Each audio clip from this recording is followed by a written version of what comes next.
Welcome and thanks for joining me. We are on the trail to the South Tufa area of Mono Lake. Tufas are columns of limestone that form underwater. However, as you can see, they are no longer underwater. While this is a spectacular view to see, I'd like to think of it as seeing someone's intestines. That's right. There is only a couple of reasons how and why you would see another person's intestines. Chances are that human body is struggling to stay alive or is no longer alive. And that's exactly the case for these tufas that we see here. In 1941, the city of Los Angeles, where I live, began diverting streams that feed Mono Lake. The diversion of those streams caused Mono Lake to drop more than 40 feet, exposing these 17,000 acres of recessional lands. Recessional lands are the exposed lakebed lands below the elevation of 6,417 feet above sea level, where the lake surface was in 1941 before the diversions began.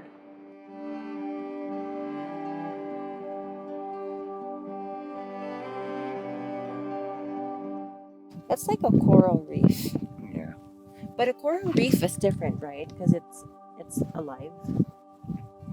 Because this forms from like I can't figure out what it's called. It's like it's not a geyser.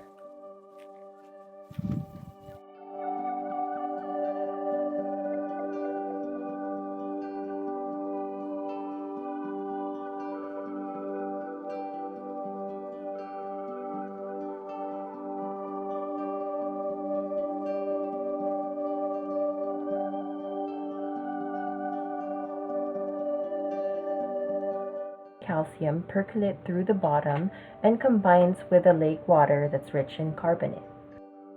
I think it's like a reverse. You know how in caves there's, I don't know, people say it differently, stalactites and stalagmites. Stalactites is the one from the top, right? Uh, So like when water leaks and then it hardens, like it keeps like growing vertically. mhm. So it's about the same. It's kind of the same concept.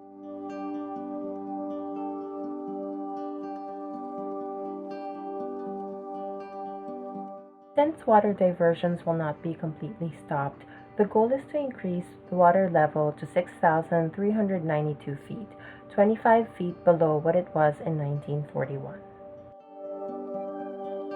Tufa formation only takes place underwater, where calcium meets carbonate.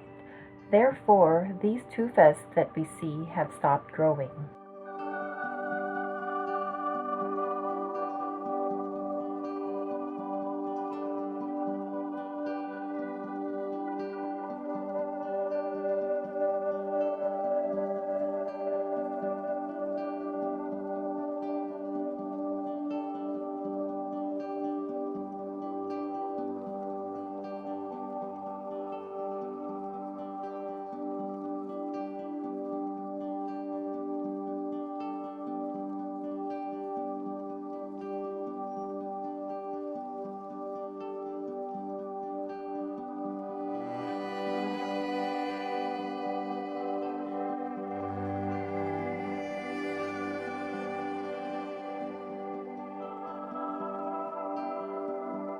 To be the Dead Sea of the West, Mono Lake does not have any outlet for its water to flow. Therefore, the only way water leaves is through evaporation, which leaves minerals and salt behind.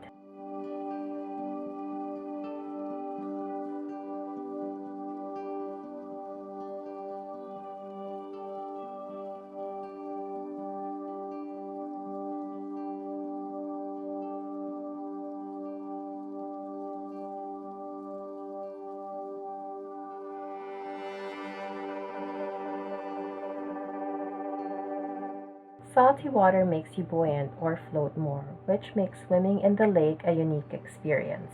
Yes, swimming is permitted, however, we did not see anybody swimming or boating.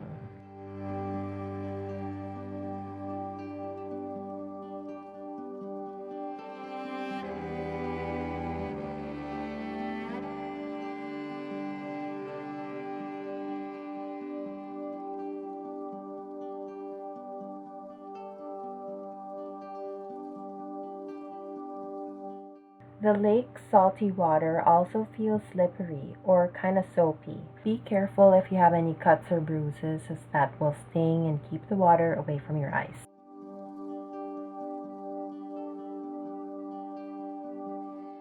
I'd like to thank California Through My Lens, his YouTube video, as that's the reason why we discovered this place. I'm sure he doesn't know me, but I'm gonna say hi anyway.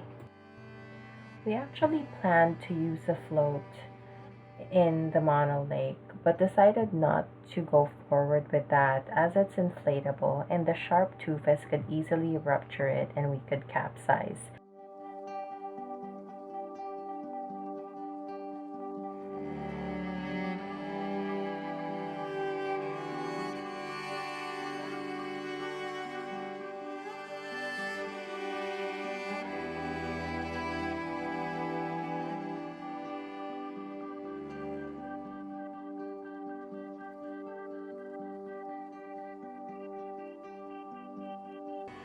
Not a lot of organisms can tolerate Mono Lake's saltiness. Therefore, it begins with green algae, which uses sunlight and dead organisms to grow. It is then the favorite of brine shrimp, which we will see later, and alkali fly. Alkali flies are what you can see here. They can actually walk into the lake in an air bubble to feed on algae and lay their eggs on pieces of rock, or as we know it, tufas. An egg becomes a larva and then a pupa before the adult fly finally emerges.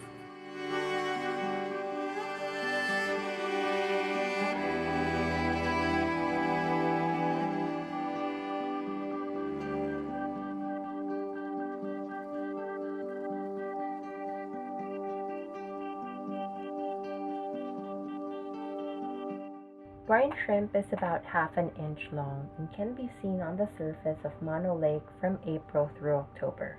As winter approaches, the brine shrimp actually die off, but not before they lay their eggs in the bottom of the lake. As the temperature warms up, the eggs hatch and the cycle begins again. Both the alkali flies and brine shrimp provide food for the birds that nest and migrate to Mono Lake during spring.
Thanks for joining me. Don't forget to like and subscribe, and also bring cash to cover the fee when you visit. It would greatly help the restoration and preservation efforts for the ecosystem that the lake supports.